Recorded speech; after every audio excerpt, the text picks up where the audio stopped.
I'm fresh out of a workshop held by Anthony Gold Solicitors here in London on the Immigration Act 2014, which leads to right to rent. And I'm joined by Solicitor David Smith. And David, you've actually really dropped a bombshell for me today, because I've just realised the implications of the Immigration Act. Now, could you just give us a very quick overview?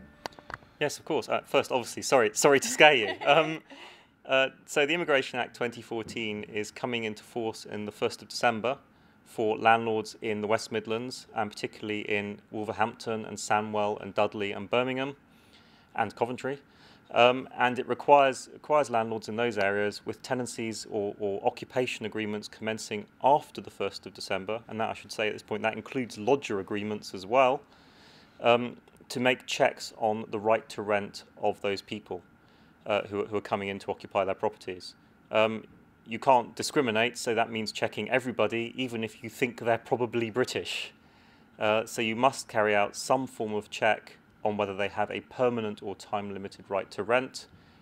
Keep copies of the documents that you use to carry out that check, and if they don't have a right to rent, you must not rent to them. If you do carry out the rent when you shouldn't have done, you're potentially liable to a fine levied by the Home Office.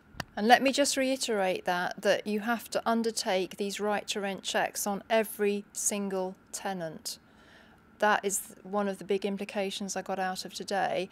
But I kind of got the feeling from you throughout the presentation that you saw quite a few flaws in the way that it was going to be conducted, and almost that it hadn't really been thought through, because the actual checks themselves are quite onerous and need specialist kind of skills. Yeah, in an academic sense, it sounds perfectly reasonable in principle, but I think the problem, as often with these things, is it's been written by civil servants and indeed people like myself who can make things up on a desk with bits of paper, but don't actually have to make them happen on the ground for people working day to day.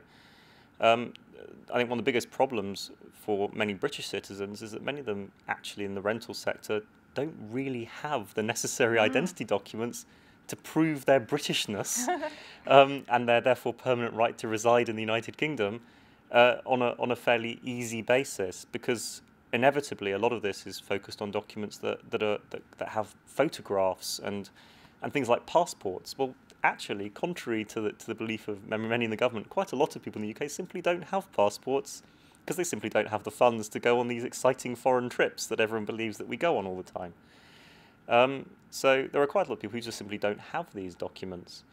So the thing that bothers me about it, I think most, is that there are potentially a large category of people who are already people who are often subject to a great deal of not discrimination, but indirect discrimination, where they sit in the social demographic position in society, who are going to have difficulty satisfying these checks because they just simply don't have the documents available to satisfy landlords sufficiently of their status.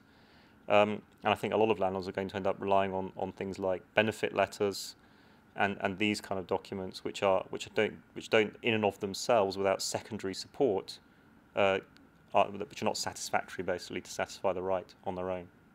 Now let's talk about how it affects letting agents, because as a landlord I can actually transfer the process to my letting agent, and that they take liability for that. Could you just explain that, and the fact that the letting agent can't transfer the liability onto a third party, even a company specialising in these checks? Yeah, absolutely. So landlords have the primary responsibility to do right to rent checks.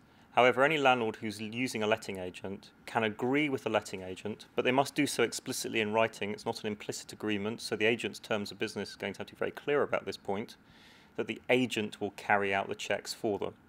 And it is a statutory defence for a landlord who's threatened with an enforcement notice from the Home Office that they were using a letting agent who had agreed to carry out those checks.